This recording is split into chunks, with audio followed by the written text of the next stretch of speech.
আওয়ামী লীগের ভবিষ্যৎ এ দেশ থেকে বিদায়, ইনশাল্লাহ এই দেশ থেকে শেষ বিদায়। ভবিষ্যৎ না, এরশাদের তো দুই একটা সিট মিট পায় এখনো, কিন্তু আওয়ামী লীগের আর সিট এই দেশে হবে না। আমি মনে করি আসা উচিত, আওয়ামী লীগ আসা উচিত, আইনি প্রক্রিয়ার মাধ্যমে আসা উচিত। তারা যে ভুলটা করছে সেই ভুলটা সংশোধন করুক, আইন প্রক্রিয়া করুক, তারা শাস্তিযোগ্য হলে সেই শাস্তিটা দেও, এভাবে আসা উচিত। আসসালামু আলাইকুম দর্শক, আজকে আমরা জনমত নেওয়ার চেষ্টা করেছি। আমরা কথা বলেছি আওয়ামী লীগের রাজনৈতিক ভবিষ্যৎ নিয়ে।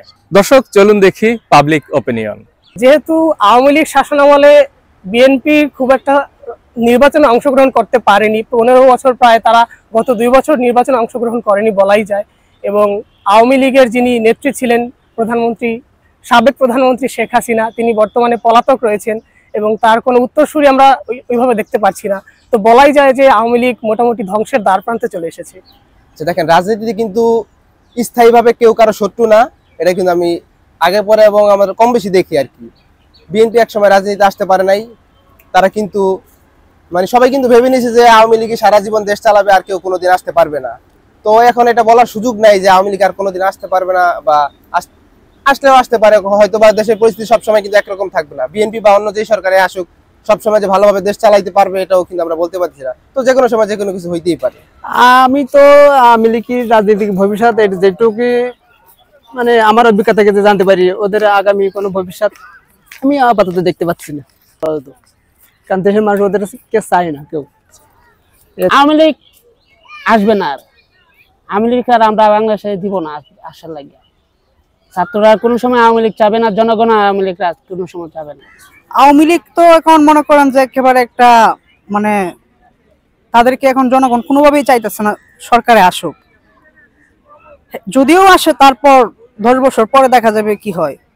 10 বছরের নিচে বলা যায় না বিষয়টা। যে বাংলাদেশ আওয়ামী লীগ, বিএনপি, জাতীয় পার্টি, জামাত ইসলাম, তারা সবাই তো বড় বড় দল, কেউ কারোর চেয়ে তো আর কম না। এখন তো আর আওয়ামী লীগ নাই। যারা এই দেশের জন্য ভূমিকা রাখছিল তাদের পক্ষেই তো আওয়ামী লীগ ছিল। এখন তারা দেশের বিভিন্ন বড় বড় অপরাধের কারণে আজ দেশ থেকে তারা মনে করেন সব পালাতক।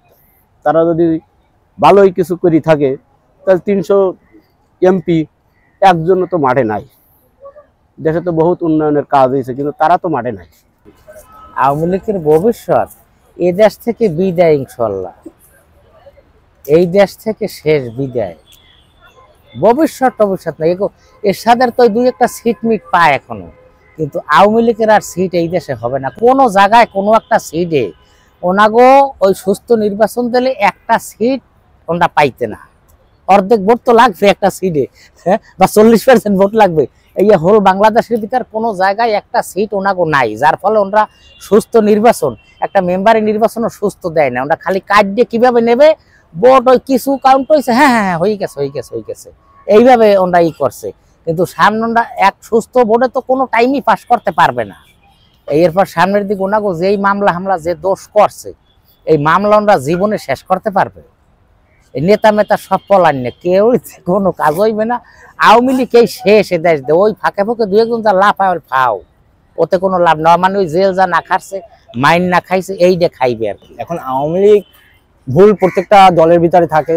বিএনপি 1 থেকে 9 ভুল করে তার অধঃপতনে আসতে, নেক্সট টাইমে আসতে যখন আওয়ামী লীগ তারও দল পরিচালনায় ভুল ছিল, এটা বাস্তব, তারও অধঃপতনে আসতে। এখন এরপরে যে আবার যে যারা আসবে তাদেরকে এই মাথায় এই জিনিসটা রাখি আমার মতে যে গদিতে বসা উচিত, যে জনগণ যে কোনো সময় কিন্তু প্রতিবাদ শুরু করলে কিন্তু মশাল হাতে ঘোড়ার মতো টক বাইয়ে যে দৌড়িতে পারে সেটা জনগণ দেখাই দিয়েছে। এখন আওয়ামী লীগ একটা বড় দল, এখন তারা যদি সেটা আইন প্রক্রিয়ার মাধ্যমে আসতে পারে, আসা উচিত। আর যদি আপনি সেই দলটাকে বাদ দিতে দেন, এটা জনগণের জন্য আবার অমঙ্গল, তাহলে কিন্তু আর এক স্বৈরাচার সৃষ্টি হয়ে যাবে।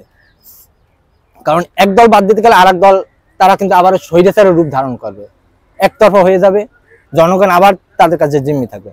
এখন সেই দলটাকে তো আপনি বাদ দেওয়াটা আমার উচিত না, আমি মনে করি। তাহলে জনগণের জন্য ক্ষতি, ঠিক আছে? কারণ জনগণের যদি ভালো চায় তাহলে প্রত্যেকটা পার্লামেন্টে প্রত্যেকটা দলের লোক থাকা উচিত, প্রত্যেকটা দলের লোক থাইকা মত বিনিময় করে তারপর একটা দেশ পরিচালনা করবে। আর যদি একতরফা লোক থাকে তাহলে আবার ওই আমরা শাবক 14 শিখির ভিতরে থাইকে দিলাম, তাহলে তো আর কিছু বলার নাই। এইটাই এখন আসা উচিত, আমি মনে করি আসা উচিত, আওয়ামী লীগ আসা উচিত, আইনি প্রক্রিয়ার মাধ্যমে আসা উচিত।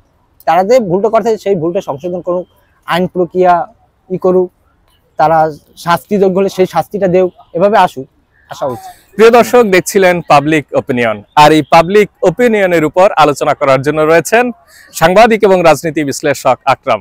আকরাম, আপনাকে স্বাগত জানাচ্ছি। আকরাম, থ্যাংক ইউ নজম ভাই। জনগণের সঙ্গে কথা বলেছিলাম, তারা বিভিন্ন মতামত দিয়েছে। আমাদের আজকের টপিক ছিল আওয়ামী লীগের রাজনৈতিক ভবিষ্যৎ নিয়ে। সেখানেও কিন্তু আপনি দেখেছেন যে বিভিন্ন জন বিভিন্ন রকম মতামত দিয়েছেন। আপনার মূল্যায়ন কি? দেখুন, আমাদের দেশের মানুষ এখন অনেক বেশি রাজনীতি সচেতন। তাদের যে বক্তব্য আমরা দেখলাম, এখান থেকে আমরা যা দেখলাম বা বুঝতে পারলাম সেটা হচ্ছে আওয়ামী লীগের রাজনৈতিক ভবিষ্যৎ খুব কাছাকাছি সময়ে আসলে উজ্জ্বল কিছু আমরা দেখতে পাচ্ছি না। এখানে যে কয়েকজন মানুষ কথা বলেছেন তারা কেউই কিন্তু রাজনৈতিকভাবে কোনো দলের কর্মী বা সমর্থক আমার কাছে মনে হয়নি। তাদের কথায় মনে হয়েছে যে আওয়ামী লীগের উপরে তারা এখনো পর্যন্ত বেশ বিরক্ত, বেশ অসন্তুষ্ট। তবে একজনের বক্তব্যে বুঝতে পেরেছিলাম যে বাংলাদেশে সবগুলো রাজনৈতিক দলের অংশগ্রহণ থাকা উচিত, তাহলে হয় কি জবাবদিহিতাটা নিশ্চিত হয়। একজন বলছিলেন যে আওয়ামী লীগ বাদ দিবেন, বিএনপি বাদ দিবেন, কাকে বাদ দিবেন, তাহলে যে আসবে সে কিন্তু আবার স্বৈরাচার হয়ে যাবে। বলছিলেন যে সকল দলের অংশগ্রহণে যেন সংসদ চালু থাকে, তাহলে জবাবদিহিতা থাকবে। এই দিকটা বিবেচনা করলেও মনে হয় যে না, আসলে আওয়ামী লীগের দরকার। তবে সবাই কিন্তু সংস্কার চেয়েছে। বেশিরভাগ মানুষের কাছ থেকে আমরা ইতিবাচক কিছু দেখতে পাইনি। তবে এই যে ভদ্রলোক বলেছেন যে সকল দলের অংশগ্রহণ দরকার, এটাকে যৌক্তিক মনে হয়েছে। পাশাপাশি আওয়ামী লীগ, বিএনপি এদেরকে বাদ দিয়ে চিন্তা করলে আবার যারা আসবে তারা কিন্তু স্বৈরাচার হওয়ার একটা সম্ভাবনা তৈরি হয়ে যেতে পারে। এরকম একটা প্রেক্ষাপটে আজকের এই ভিডিওতে আমাদের যে পাবলিক অপিনিয়ন, সেখানে এটাই ধরা পড়েছে। আসলে সময় বলে দিবে কি হতে যাচ্ছে আমাদের রাজনৈতিক অঙ্গনে। আকরাম, আপনি সময় দিয়েছেন, অনেক ধন্যবাদ জানাচ্ছি। Thank you so much. প্রিয় দর্শক, দেখছিলেন পাবলিক ওপিনিয়ন নিয়ে আমাদের আলোচনা। কথা হবে আগামী কোনো ভিডিওতে। ভালো থাকবেন সবাই। আসসালামু আলাইকুম।